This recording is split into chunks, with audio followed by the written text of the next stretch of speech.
नमस्कार। बीकेजीएस globe online platform पर आप सभी का स्वागत है। आशा करता हूं आप लोग स्वस्थ होंगे, अच्छे होंगे और आपकी तैयारी बहुत बेहतर तरीके से चल रही होगी।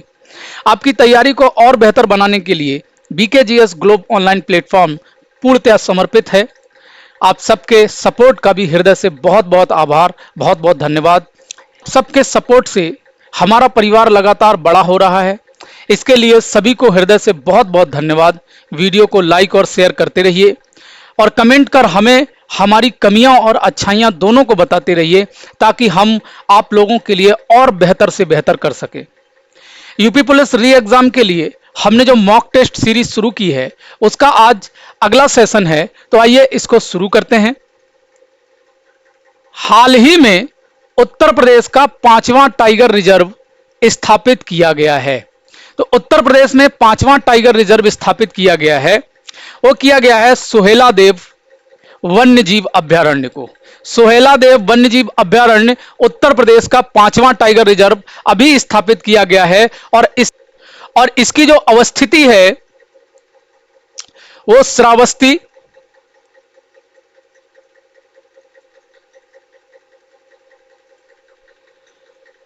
गोंडा और बलरामपुर में है। इन तीन जनपदों में श्रावस्ती, गोंडा और बलरामपुर में सोहेला देव वन्य जीव अभ्यारण्य की अवस्थिति है और इसको उत्तर प्रदेश के 5वें टाइगर रिजर्व के रूप में स्थापित किया गया। ठीक है। इससे पहले जो उत्तर प्रदेश में टाइगर रिजर्व थे, सबसे पहला tiger reserve Dudhwa tiger reserve था। दुधवा टाइगर रिजर्व, यह उत्तर प्रदेश का पहला टाइगर रिजर्व है। उत्तर प्रदेश का पहला टाइगर रिजर्व है, ध्यान रखिएगा अगर पूछ ले तो। और इसकी स्थापना 1987 में हुई थी और ये जो इसकी जो अवस्थिति है वो लखीमपुर खीरी में है।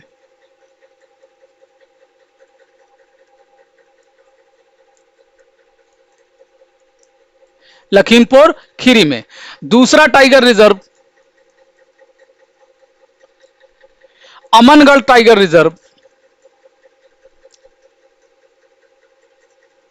अमनगढ़ टाइगर रिजर्व यह 2012 में स्थापित किया गया और इसकी जो अवस्थिति है वो बिजनौर में है। तीसरा टाइगर रिजर्व, उत्तर प्रदेश का तीसरा टाइगर रिजर्व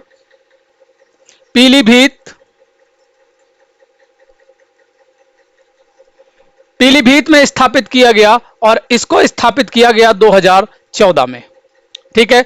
उत्तर प्रदेश का चौथा tiger reserve Ranipur tiger reserve.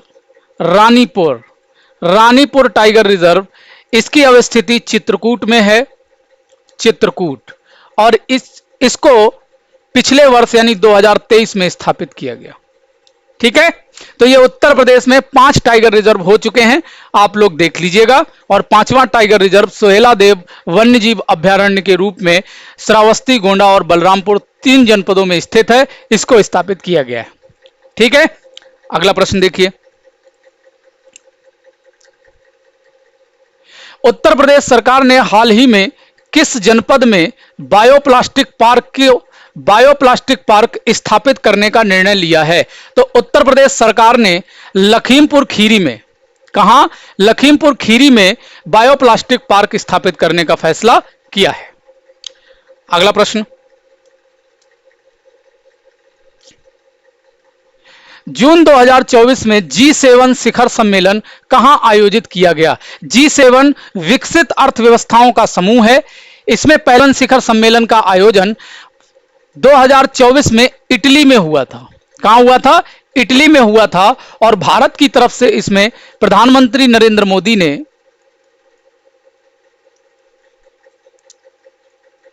भाग लिया था। ठीक है। भारत की तरफ से इसमें प्रधानमंत्री नरेंद्र मोदी ने भाग लिया था। 2024 में आईपीएल का खिताब किसने जीता? इंडियन प्रीमियर लीग यानी आईपीएल का खिताब 2024 में किसने जीता? तो आईपीएल जो हुआ था, यह आईपीएल का 17वां संस्करण था। पूछ लेता है, आप लोग ध्यान रखिएगा।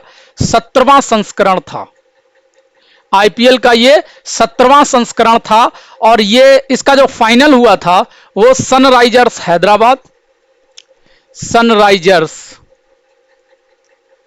हैदराबाद और कोलकाता नाइट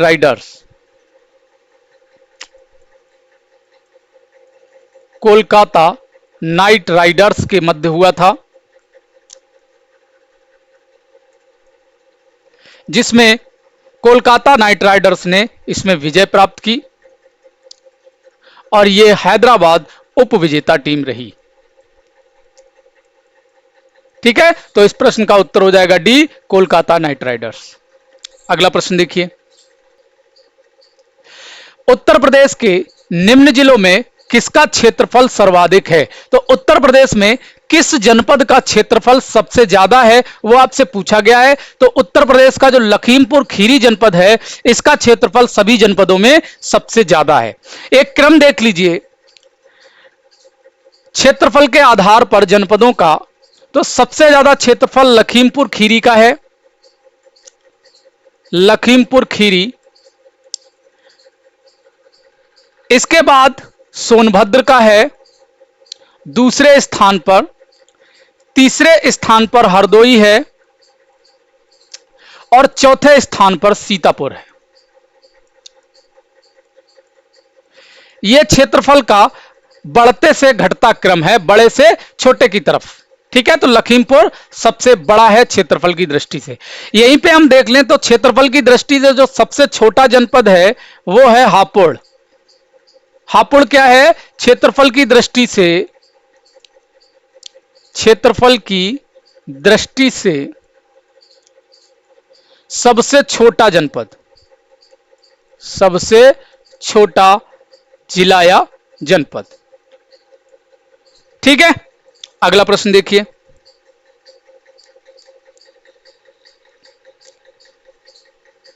महर्षि वाल्मीकि आश्रम स्थित है। महर्षि वाल्मीकि आश्रम बिठूर कानपुर में स्थित है, बिठूर कानपुर में स्थित है। ठीक है, अगला प्रश्न देखिए,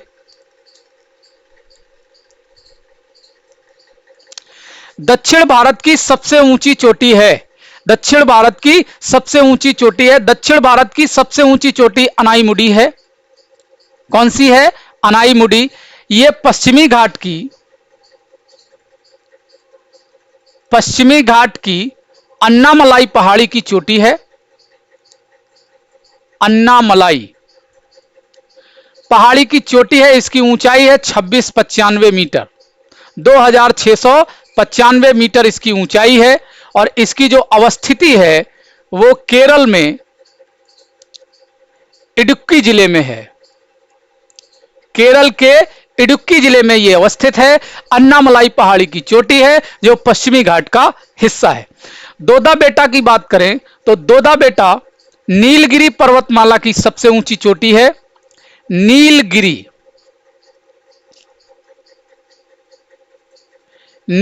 पर्वत की सबसे ऊंची चोटी है। अमरकंटक मैकाल पर्वत श्रेणी की चोटी है। मैकाल पर्वत की चोटी है जो स्थित है एमपी मध्य प्रदेश में। महेंद्रगिरी पूर्वी घाट की चोटी है, या पूर्वी घाट का यह सबसे ऊंचा बिंदु है। यह पूर्वी घाट की सर्वोच्च चोटी है जो अवस्थित है ओडिशा में। और पानी का घनत्व तो अधिकतम होता है। पदार्थ की बेसिकली 3 अवस्थाएं होती हैं, लेकिन पदार्थ की 5 अवस्थाएं मानी जाती हैं। ठोस द्रव गैस के अतिरिक्त प्लाज्मा और बोस आइंस्टीन कंडेंसेट, ये पदार्थ की 5 अवस्थाएं होती हैं। पदार्थ की जो 3 अवस्थाएं होती हैं, ठोस, द्रव और गैस, इन प्रत्येक अवस्था के कुछ गुण होते हैं। तो द्रवों का एक गुण होता है, सामान्यतः जब द्रवों को या द्रव को गर्म किया जाता है तो इनका आयतन बढ़ता है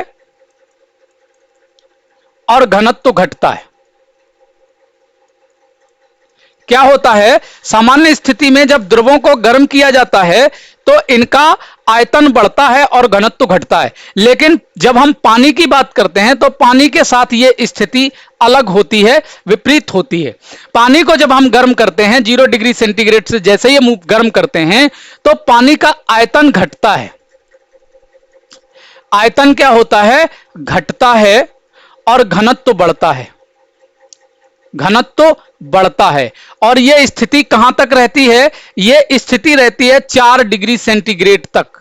4 डिग्री सेंटीग्रेड तक यह स्थिति रहती है। उसके बाद पानी जो है सामान्य द्रवों की तरह व्यवहार करने लगता है। तो 4 डिग्री सेंटीग्रेड जो होता है यह पानी का घनत्व का अधिकतम बिंदु होता है। इसके बाद पानी का घनत्व घटने लगता है और आयतन बढ़ने लगता है। तो आप लोग ध्यान रखिएगा, पानी का जो घनत्व अधिकतम होता है वो 4 डिग्री सेंटीग्रेड पर होता है।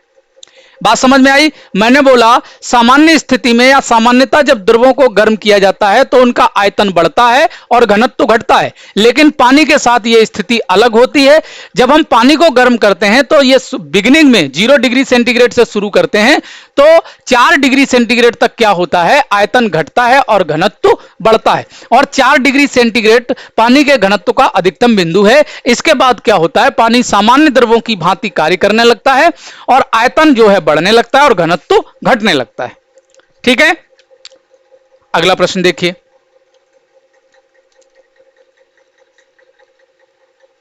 भारत की मानक समय रेखा उत्तर प्रदेश के किस जनपद से होकर गुजरती है?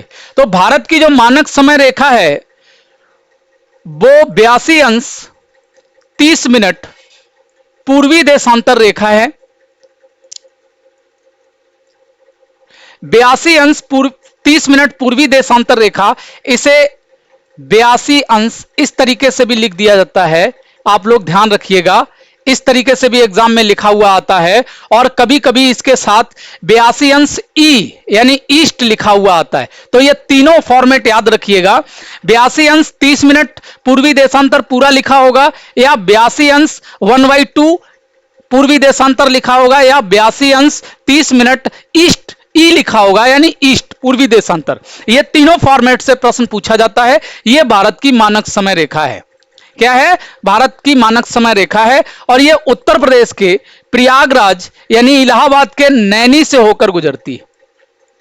इलाहाबाद के या प्रयागराज के नैनी से होकर गुजरती है। हम यहां पे बात कर लें, भारत की जो मानक समय रेखा है यह भारत के 5 राज्यों से होकर गुजरती है। 5 राज्यों से होकर गुजरती है। आप लोग एक ट्रिक याद कर लीजिए, यूपी में छाओ। अगर आपने ये ट्रिक पकड़ ली तो अगर आपसे राज्य पूछ ले तो वहां से भी आपसे प्रश्न गलत नहीं होगा। यूपी में छाओ तो मतलब यूपी से आप हमारा उत्तर प्रदेश, में से मध्य प्रदेश, छा से छत्तीसगढ़,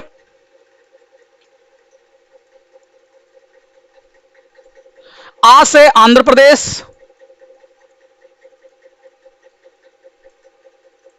और ओ से ओडिशा।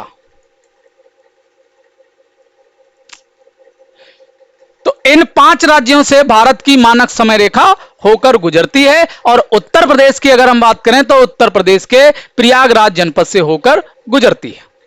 ठीक है, समझ में आ गया? आगे देखिए।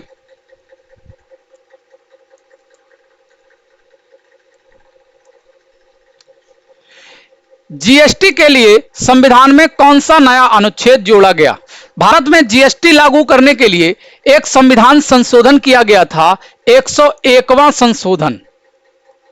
याद रखिएगा, यह भी पूछता है, 101वां संशोधन किया गया था और इस 101वां संशोधन, इस 101वें संशोधन के तहत संविधान में अनुच्छेद 246 में एक नया अनुच्छेद जोड़ा गया, अनुच्छेद 246 ए, और जीएसटी से संबंधित जो प्रावधान हैं वो इसी अनुच्छेद में है, अनुच्छेद 246 ए में। ठीक है, भारत में जीएसटी 1 जुलाई 2017 से लागू है। यह भी पूछ लेता है कभी कभी, आप लोग इसे भी ध्यान रखिएगा। अगला प्रश्न देखिए, काजीरंगा नेशनल पार्क स्थित है। काजीरंगा नेशनल पार्क आपका असम में स्थित है। जो एक सींग वाले गैंडे, याद रखिएगा बहुत पूछा जाता है, एक सींग वाला गैंडा के लिए यह प्रसिद्ध है। एक सींग वाले गैंडे के लिए यह प्रसिद्ध है। आप इस चीज को ध्यान रखिएगा, काजीरंगा नेशनल पार्क। ठीक है। निम्न में कौन सा दर्रा उत्तराखंड में स्थित नहीं है? माना दर्रा उत्तराखंड में है, नीति दर्रा उत्तराखंड में है और लिपुलेख दर्रा भी उत्तराखंड में है। जोजिला दर्रा उत्तराखंड में नहीं है। जोजिला दर्रा लद्दाख में स्थित है। कहां स्थित है? लद्दाख में स्थित है। ठीक है, आगे देखिए, राष्ट्रपति संविधान के किस अनुच्छेद के अंतर्गत राष्ट्रीय आपात की घोषणा करते हैं? या राष्ट्रीय आपात की घोषणा करता है। भारत के संविधान में 3 प्रकार के आपातकाल की व्यवस्था है। 3 प्रकार की आपातकाल यानी आपात स्थिति की व्यवस्था है। और यह 3 प्रकार का जो आपातकाल है, पहला है राष्ट्रीय आपात। राष्ट्रीय आपातकाल, इसकी घोषणा अनुच्छेद 352 के तहत राष्ट्रपति करते हैं। और जब युद्ध की बाहरी आक्रमण, जब किसी विदेशी शक्ति का भारत में आक्रमण होता है, आक्रमण की स्थिति बनती है, तो उस स्थिति में राष्ट्रीय आपातकाल लागू किया जाता है। और जब भारत के अंदर शस्त्रों से सहित यानी सशस्त्र विद्रोह की स्थिति बनती है, उस समय भारत में राष्ट्रीय आपातकाल लागू किया जाता है। और इसकी घोषणा कौन करता है? राष्ट्रपति करते हैं। ठीक है। दूसरा है राज्य आपात। अनुच्छेद 356 के तहत जब राज्य का शासन संविधान के अनुसार चलाने में असक्षम होता है, तो उस स्थिति में अनुच्छेद 356 के तहत राष्ट्रपति राज्य आपात की घोषणा करते हैं, जिसे आम बोलचाल की भाषा में राष्ट्रपति शासन कहा जाता है। राष्ट्रपति शासन कहा जाता है। और तीसरा है वित्तीय आपात।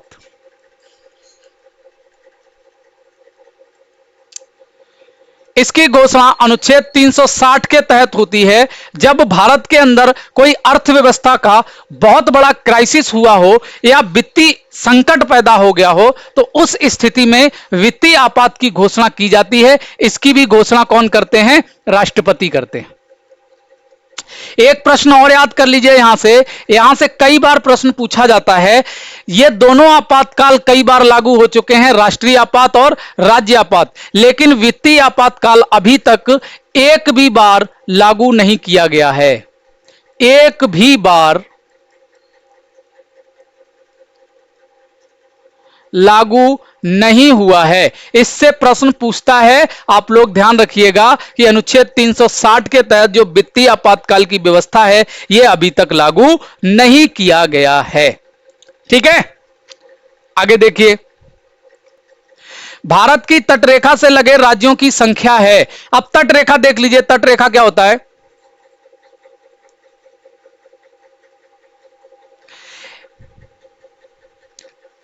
यह समुद्र का किनारा है और इस समुद्र के किनारे यानी इसके समुद्र के तट पर जो राज्य अवस्थित है, उनकी संख्या आपसे पूछा है, तो उनकी संख्या है भैया 9। कितनी संख्या है? 9। और ये जो तट रेखा है भारत की, इसकी जो लंबाई है 7516 किलोमीटर है। आप लोग याद रखिएगा, कभी कभी ये भी पूछ लेता है कि भारत की जो तट रेखा है उसकी लंबाई कितनी है? 7516 किलोमीटर है। और जो राज्य हैं उनकी संख्या कितनी है? 9 है। अब आप लोग देख लीजिए और राज्य कौन कौन से हैं। पहले हम इस पश्चिमी तट को देखते हैं, तो गुजरात है। क्या है? गुजरात है, महाराष्ट्र है, गोवा है, कर्नाटक है, और केरल है। यानी पश्चिमी तट पर जो राज्यों की संख्या है, जो पश्चिमी तट पर स्थित है, उनकी संख्या कितनी है? 5 है। कितनी संख्या है? 5। अब हम पूर्वी तट पर देख लें तो पूर्वी तट पर नीचे से शुरू करते हैं तो क्या है आपका? तमिलनाडु है, आंध्र प्रदेश है,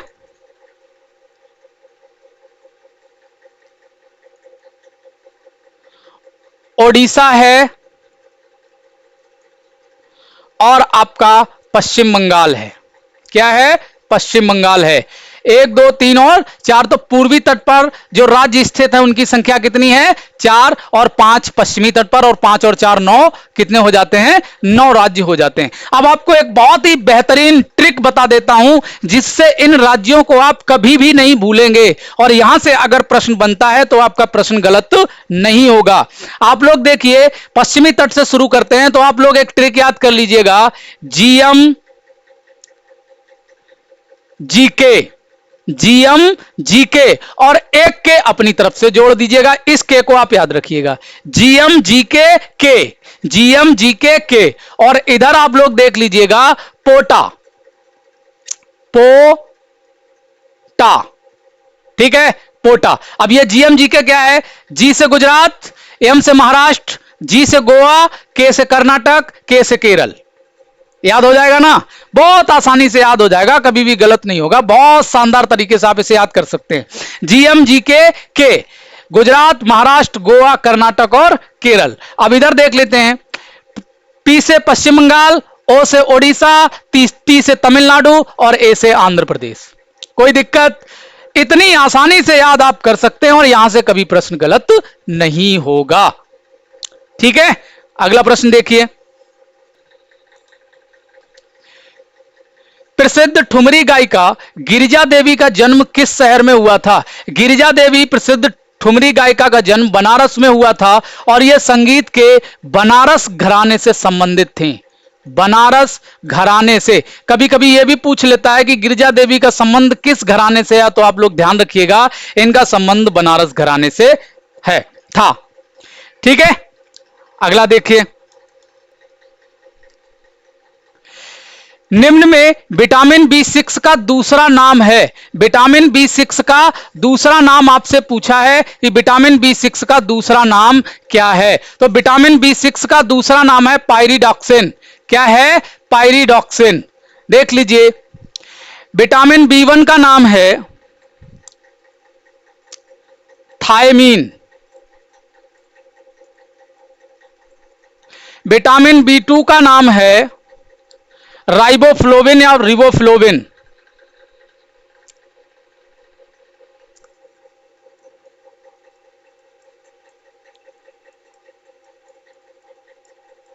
ये इनके सब रासायनिक नाम हैं। विटामिन B3 का नाम है नियासिन। विटामिन B6 का नाम, विटामिन B5 का नाम है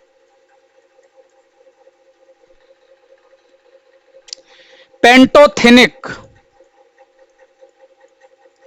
और विटामिन B7 का नाम है बायोटिन। क्या है? बायोटिन। अन्य विटामिन के नाम देख लें, विटामिन ए का नाम है रेटिनॉल। विटामिन सी का नाम है एस्कॉर्बिक एसिड या एस्कॉर्बिक अम्ल। ठीक है, विटामिन डी का नाम है टेक्सीफेराल, कैल्सीफेराल। ठीक है, विटामिन ई का नाम है टोकोफेराल, टोकोफेराल।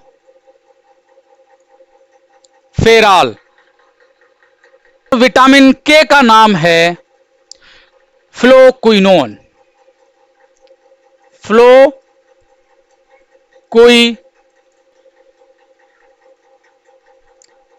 ठीक है, याद रखिएगा, यहां से अक्सर प्रश्न बनाता है। तो एक यहां पे और देख लीजिए, विटामिन B12 इससे भी बहुत प्रश्न पूछता है। साइनोकोबालामिन, साइनोकोबालामिन, ठीक है।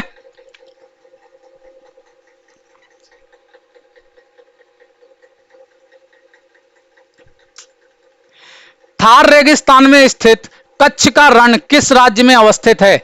कच्छ का रण गुजरात राज्य में अवस्थित है, जो थार रेगिस्तान का हिस्सा है। और आप लोगों ने एक प्रश्न बहुत ज्यादा देखा होगा, लूनी नदी, लूनी नदी कच्छ के रण में विलीन हो जाती है, कच्छ के रण में गायब हो जाती है। तो ये जो लूनी नदी जहां गायब हो जाती है वही कच्छ का रण है, और ये कहां स्थित है? गुजरात में स्थित है, ठीक है। अगला प्रश्न देखिए, निम्न में कौन सा प्रथम कंप्यूटर वायरस है? तो कंप्यूटर वायरस क्या होता है?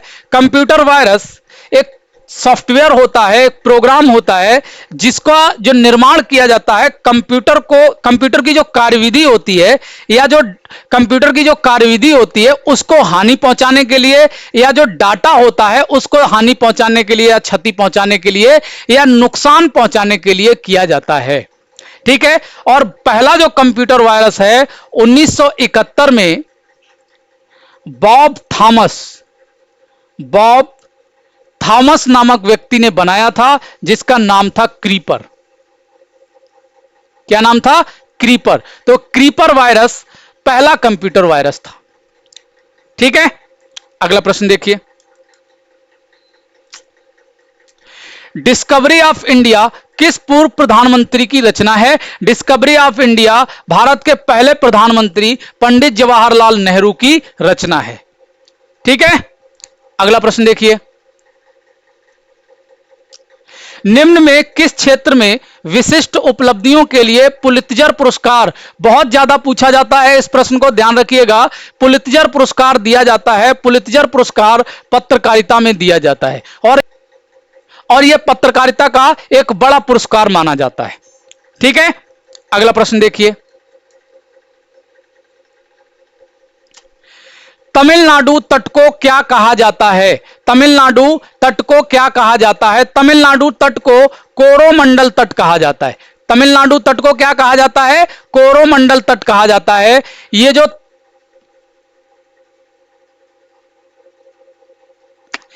जो स्थिति बनती है भारत की तट रेखा की, और यहां जो पश्चिमी तट के किनारे या पश्चिमी घाट के इधर ये नीचे तक और इधर ये ऊपर तक, ये जो पश्चिमी मैदान या पूर्वी मैदान है, इनको अलग अलग स्थानों पर अलग अलग नाम से जाना जाता है, ठीक है। तो इनके नाम देख लीजिए, सभी को देख लीजिए। जो कोंकण तट है, ये महाराष्ट्र से गोवा तक को कोंकण तट कहा जाता है, और कन्नड़ तट गोवा से मंगलौर तक कहा जाता है। कहां तक कहा जाता है? गोवा से मंगलौर तक। और नीचे इसे केरल में भैया इसे मालाबार तट कहा जाता है, मालाबार तट, ठीक है। और इधर पूर्वी घाट की तरफ यह तमिलनाडु के पास इसे कोरोमंडल तट कहा जाता है। उड़ीसा के पास इसे, उड़ीसा और आंध्र प्रदेश में इसे उत्तरी सरकार तट कहा जाता है।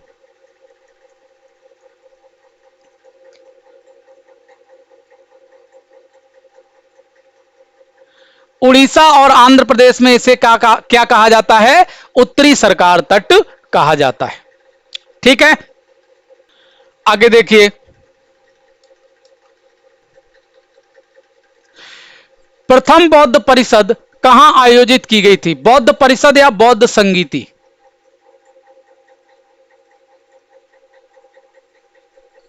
बौद्ध संगीति। 4 बौद्ध संगीतियां आयोजित की गई थी। प्रथम संगीति गौतम बुद्ध की मृत्यु के तत्पश्चात तुरंत ही आयोजित की गई थी, और इसका आयोजन यानी प्रथम बौद्ध संगीति 483 ईस्वी पूर्व राजगृह में आयोजित की गई थी, और इस समय ये राजगृह जो था मगध की राजधानी थी, और इस समय जो मगध का शासक था वो अजात शत्रु था। कौन था? अजात शत्रु था। और इस जो प्रथम बौद्ध संगीति है, इसकी जो अध्यक्षता की थी वो महाकश्यप ने की थी। महाकश्यप ने की थी। ठीक है। द्वितीय बौद्ध संगीति इसके ठीक 100 साल बाद 383 ईस्वी पूर्व इसका आयोजन वैशाली में किया गया था। वैशाली में किया गया था, और इस समय जो वैशाली था वो मगध की राजधानी थी, और इस समय जो मगध का शासक था वो कालाशोक था। कौन था? कालाशोक था। और इस द्वितीय संगीति की अध्यक्षता जो की थी वो साबक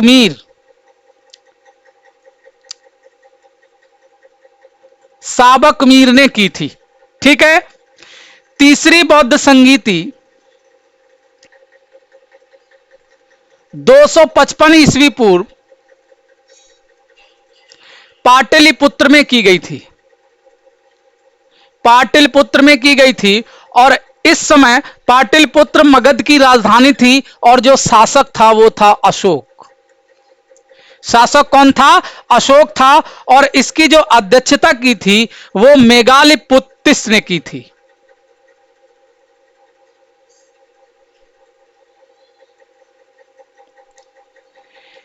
ये अध्यक्षता की थी। ठीक है। किसने की थी? मेगालिपुत्तिस ने की थी।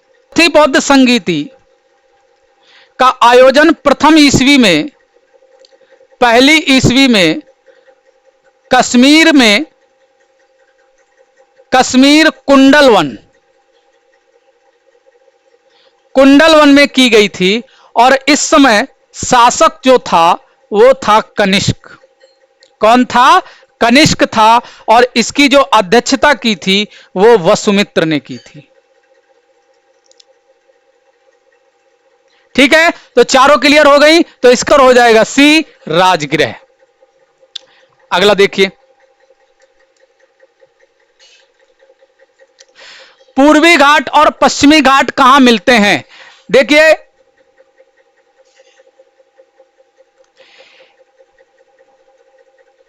ये तट के किनारे ये पूरा एक भ्रंश कगार के रूप में, और इधर ये पूर्वी तट पर इस तरह से ये कटा छटा है। ये पूर्वी घाट कहा जाता है और ये पश्चिमी घाट कहा जाता है। और जहां पर ये दोनों मिलते हैं वो स्थान है कन्याकुमारी। वो स्थान क्या है? कन्याकुमारी है। तो यहीं पर ये दोनों मिलते हैं। तो ये कहां मिलते हैं? कन्याकुमारी पर मिलते हैं। ठीक है। अगला प्रश्न देखिए, खाना बनाते समय निम्न में कौन सा विटामिन ताप के कारण नष्ट हो जाता है? बहुत इंपॉर्टेंट प्रश्न है और मल्टी एग्जाम में पूछा गया है, तो इसको ध्यान रखिएगा। विटामिन सी जो है खाना बनाते समय ताप के कारण नष्ट हो जाता है। इसीलिए टमाटर को पका के खाने की अपेक्षा कच्चा खाना ज्यादा उपयुक्त माना जाता है, क्योंकि जो विटामिन सी होता है वो नष्ट हो जाता है। ठीक है। अगला प्रश्न देखिए, रजत सिक्के जारी करने वाला प्रथम गुप्त शासक था। चांदी के सिक्के, रजत सिक्के मतलब चांदी के सिक्के चंद्रगुप्त द्वितीय ने सबसे पहले जारी किए थे। प्रथम शासक था जिसने चांदी के सिक्के जारी किए थे। ठीक। समुद्रगुप्त को भारत का नेपोलियन कहा जाता है।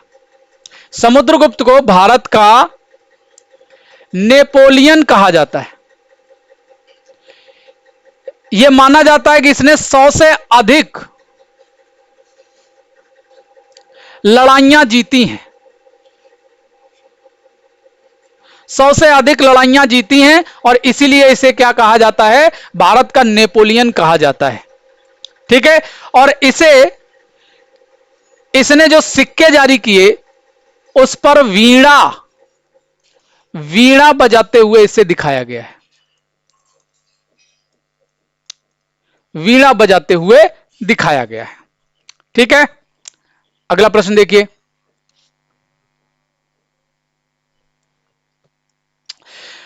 उत्तर प्रदेश में सबसे पुराना विश्वविद्यालय है। उत्तर प्रदेश का जो सबसे पुराना विश्वविद्यालय है वो इलाहाबाद विश्वविद्यालय है, जिसकी स्थापना 1887 में हुई थी। कब हुई थी? 1887 में हुई थी। बनारस हिंदू विश्वविद्यालय की स्थापना 1916 में हुई थी। कब हुई थी? 1916 में। चौधरी चरण सिंह विश्वविद्यालय की स्थापना 1965 में हुई थी और लखनऊ विश्वविद्यालय की स्थापना 1921 में हुई थी। तो सबसे पुराना विश्वविद्यालय उत्तर प्रदेश का कौन सा है? इलाहाबाद विश्वविद्यालय है, जो वर्तमान में एक केंद्रीय विश्वविद्यालय के रूप में। सुरक्षा आपकी संकल्प हमारा किस राज्य की पुलिस का आदर्श वाक्य है? सुरक्षा आपकी संकल्प हमारा उत्तर प्रदेश की जो पुलिस है उसका आदर्श वाक्य है। यानी आप लोग जिस सेवा में जाने के लिए प्रयास कर रहे हैं उसी सेवा का, ये पुलिस सेवा का या उत्तर प्रदेश पुलिस का आदर्श वाक्य है। ठीक है, अगला प्रश्न देखिए। भगवत गीता का अंग्रेजी अनुवाद करने वाला पहला यूरोपियन कौन था? 1784 में विलियम जोन्स ने कलकत्ता में यानी कोलकाता में Asiatic Society of Bengal, Asiatic society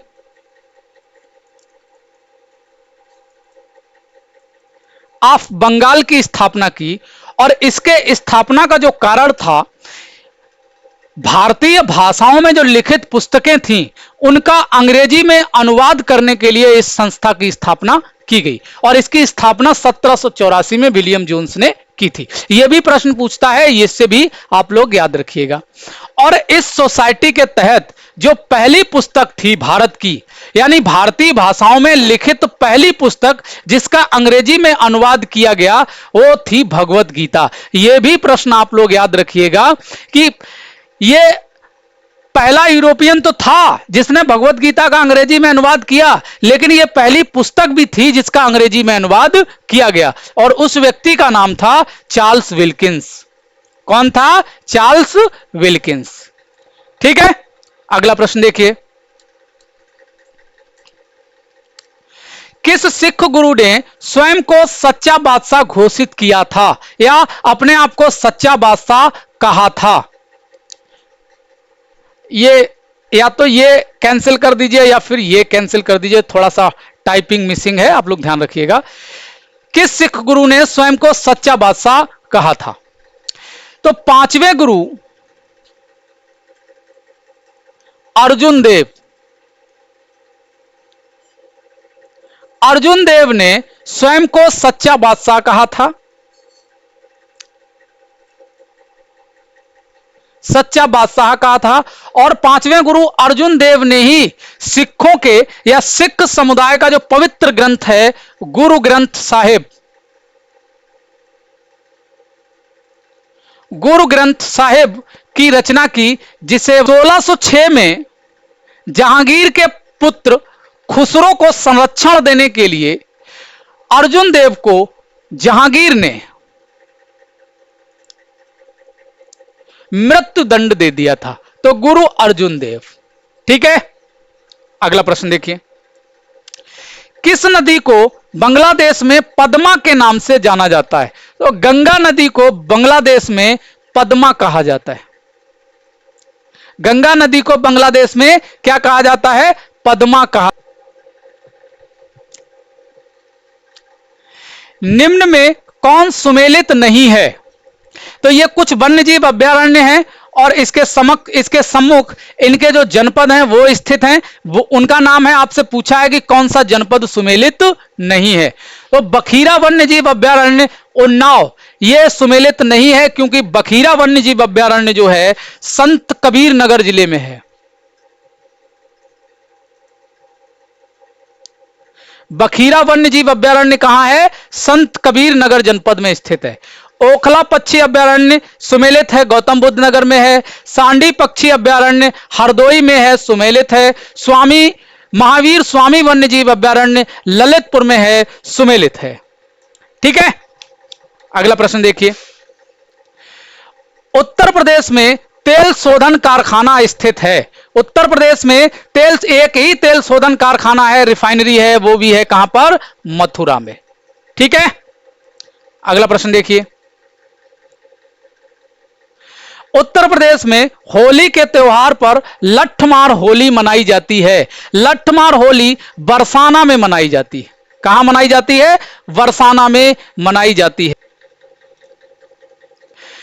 Lok Sabha आयोजित करने के लिए अपेक्षित गणपूर्ति या कोरम क्या है?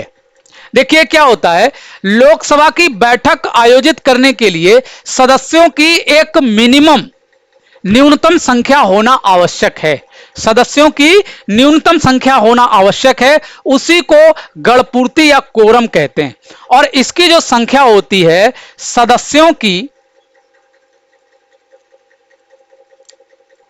संख्या का, जो कुल सदस्य हैं लोकसभा के, उनकी संख्या का 1/10 क्या होता है? 1/10 सदस्यों की संख्या का 1/10 लोकसभा आयोजित करने के लिए गणपूर्ति या कोरम होता है। ठीक है, अगला प्रश्न देखिए। जनसंख्या की दृष्टि से भारत का दूसरा बड़ा राज्य है। तो जनसंख्या की दृष्टि से भारत का जो दूसरा बड़ा राज्य है वो महाराष्ट्र है। पहला राज्य क्या है? भारत में सबसे ज्यादा जो जनसंख्या है वो किसकी है? उत्तर प्रदेश की है भैया, ध्यान रखिएगा। किसकी है? उत्तर प्रदेश की है। और दूसरे स्थान पर कौन है? महाराष्ट्र है। ठीक है, और यहीं पे हम बात कर लें क्षेत्रफल की। क्षेत्रफल की बात करें तो क्षेत्रफल की दृष्टि से भारत का सबसे बड़ा राज्य कौन सा है? वो है भैया राजस्थान। क्या है? राजस्थान।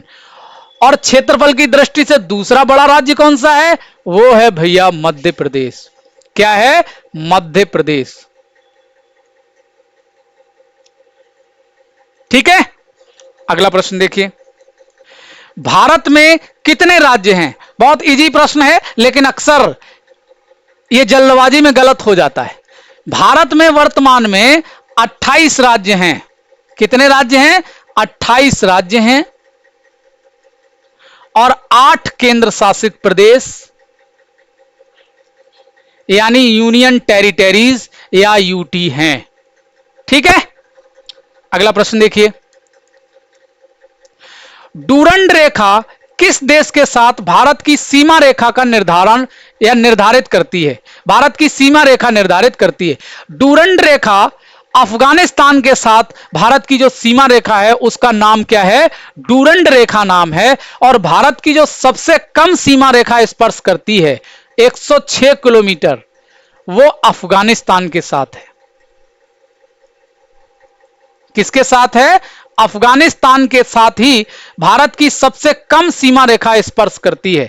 ध्यान रखिएगा इस बात को। ठीक है, और भारत की जो सबसे ज्यादा सीमा रेखा है वो किसके साथ है? सबसे ज्यादा लंबाई में वो 4096 किलोमीटर बांग्लादेश के साथ है। किसके साथ है? बांग्लादेश के साथ भारत की सर्वाधिक लंबी सीमा है। और अफगानिस्तान के साथ सबसे कम यानी 106 किलोमीटर और बांग्लादेश के साथ सबसे ज्यादा 4096 किलोमीटर। ठीक है, अब आज के इस सेशन को हम यहीं समाप्त करते हैं। अगले सेशन में हम और महत्वपूर्ण प्रश्नों की चर्चा करेंगे और उनकी विस्तार से व्याख्या करेंगे। अगर आपको यह वीडियो अच्छी लगी हो, अगर आपको हमारा ये प्रयास अच्छा लगा हो, पसंद आया हो, तो वीडियो को लाइक और शेयर जरूर कीजिएगा और कमेंट कर हमारी कमियों और अच्छाइयों को जरूर बताइएगा, ताकि भविष्य में हम आप लोगों के लिए और भी बेहतर कर सकें। धन्यवाद।